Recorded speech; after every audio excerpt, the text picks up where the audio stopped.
So welcome back from watching my three Google videos. I hope that you found them interesting and didn't take too much time. So let's talk a little bit about the conclusions that I took away from each of these videos. So if we look at the Marissa Mayer video, the conclusion that I took away was, first off, Google search, we kind of ascribe Google search to being an intelligent life form, as it were. And if Google search takes a tenth of a second versus a thousandth of a second, we have no difference in our perception. And so the fact that in early 2000s, it probably took a quarter of a second or a half a second, it's faster now.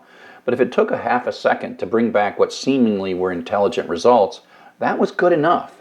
And so this is another sort of, that's not so much eventual consistency, but more just distributed computing. And the idea of the scatter and then the gather, that is a costly way of solving a problem. But if it's the only way to solve a problem, and the problem is tolerant of a quarter of a second latency, we're great. So that was the first thing, and that is that it's not always about how fast. The second thing is even though that's a quarter of a second, it's not like those resources were all busy for that quarter of a second. So it might take a quarter of a second to go through that network of systems and then come back to you. At the same time, it's only a thousandth or 100,000th of a resources, and there could be several thousand transactions that are in flight being scattered and gathered at the same time. And so it wasn't like it takes a quarter of a second and this computer is busy the whole quarter of a second. It was just kind of this stuff is just going like a giant hurricane flowing through. There's controller things, they send them out, they bring them all back. And so it's not like the quarter of a second is a slow problem. It's the gathering and the scattering, but each operation was really, really, really tiny. And it wouldn't surprise me if there was relational databases like sitting often on all those servers for some of the aspects, whether it's the crawling or the indexing or the searching. There could be places for little tiny isolated relational databases in that entire architecture. And of course, as the web got bigger, or as Google's copy of the web got bigger, you, instead of sending it to 200 servers, you send it to 300 servers. And whatever, you just shard the entire web over 300 servers. And if your search volume got too high, you make more sets of 300 servers, or you just make it 600 servers.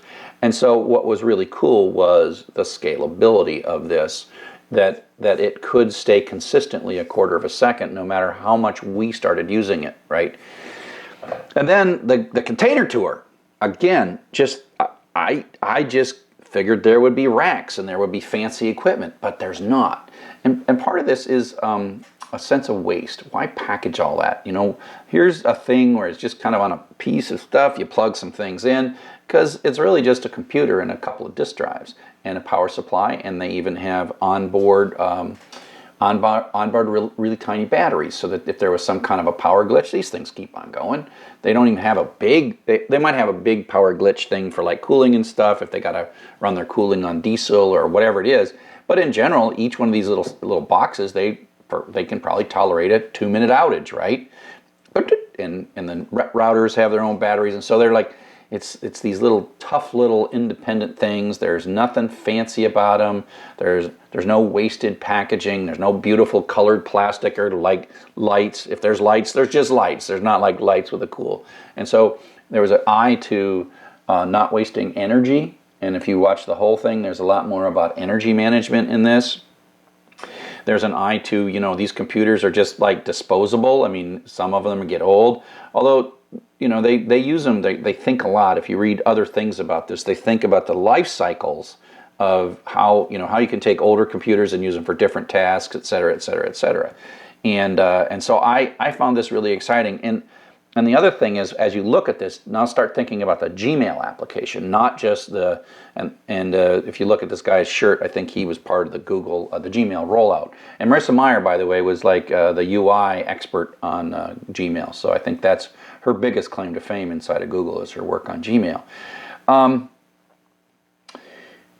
And so in Gmail, you got these little boxes, right? And you could imagine, when's the last time you lost data on Gmail? They have somewhere between 7 and 10 copies of your mail distributed within a rack, distributed within a container, across containers, and that's one data center distributed across data centers and distributed geographically around the world.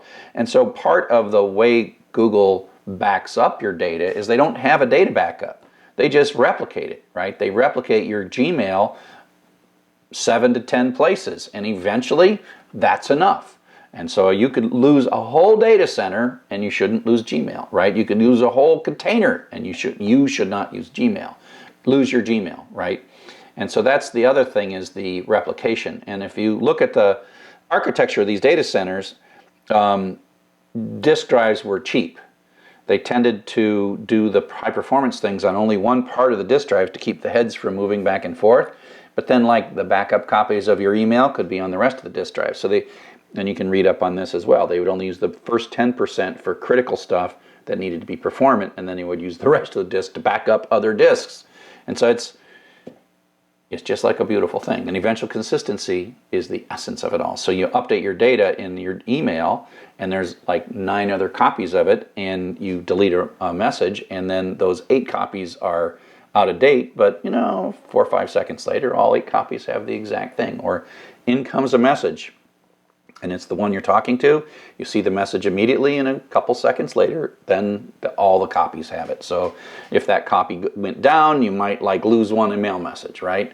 And so that it's just amazing, the simplicity of the unit of computation that Google did. And now we have Matt Cutts. And what I liked about Matt Cutts is how something that, if you didn't know how it was done, like how to compute PageRank across billions of web pages, you're like, oh, wait a second. You just distribute it. And at night, when all the people in America are maybe asleep and not doing searches, you got all those CPUs, and you just run through and recompute the PageRank. The PageRank algorithm is designed to be a distributed algorithm.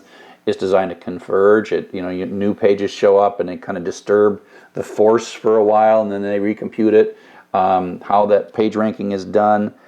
And after a while, you realize, well, if you're smart enough, something as complex as Google search is somewhat simple and beautiful and elegant. And so this is sort of the transition from a company that bases its whole lifeblood on not relational databases, or if it's using relational databases, it's using a lot of little ones rather than one large relational database. Now, the other factor in sort of this move to NoSQL and move to distributed and move to eventual consistency was Amazon. And at the same time as Google was sort of being formed, Amazon was a book company. But of course, what they figured out is they had to build server farms so that they could support their books. And they built things like DynamoDB so that their ordering system would be fast and run at scale. So they built a really cool distributed database so that their ordering system would scale. But then they realized, oh wow, that's a pretty cool distributed database.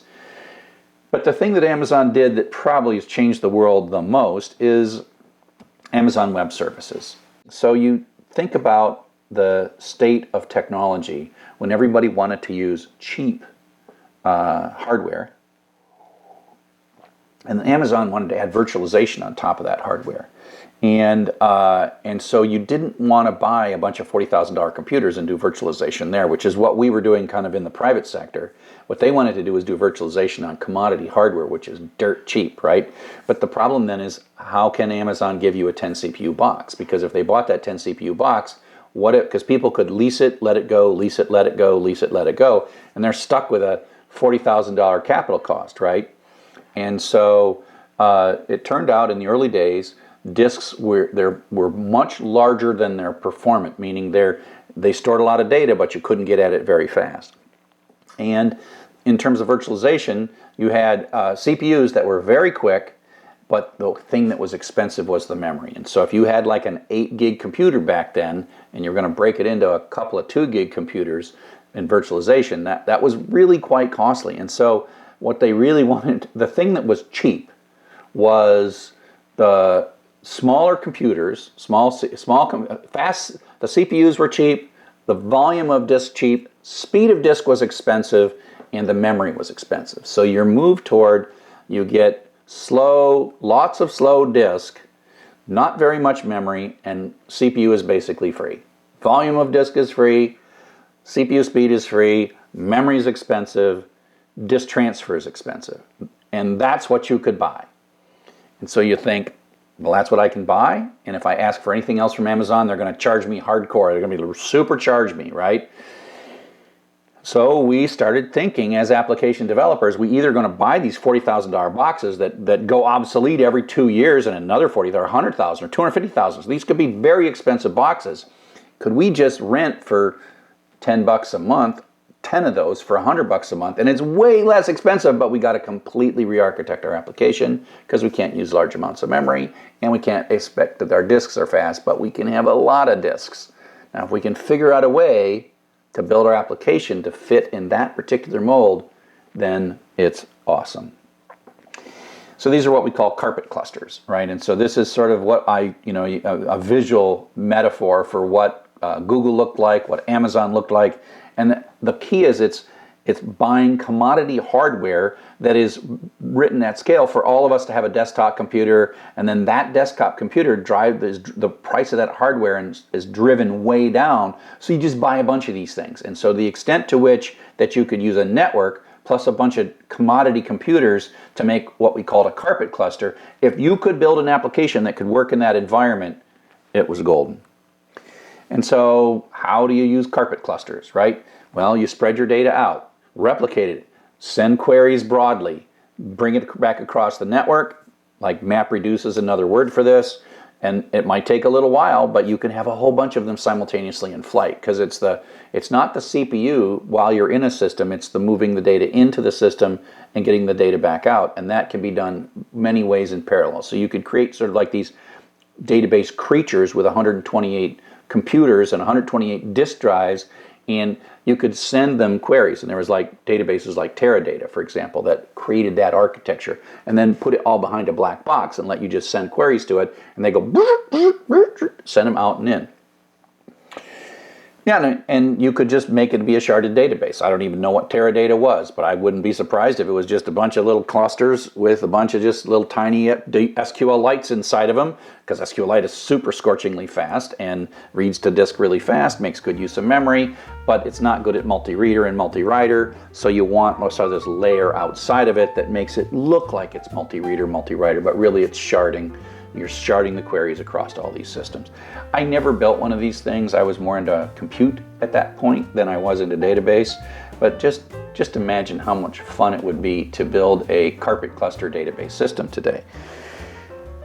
And so now we'll talk about second generation cloud applications. And the key to the first generation was data was in silos. You could have lots of silos, which meant just plain sharding and sending your data back. And not having your data talk to other people's data was good enough. And so in the second generation of cloud systems, we can't depend on that simplicity. We can't simplify that much. And so that's what we'll talk about next.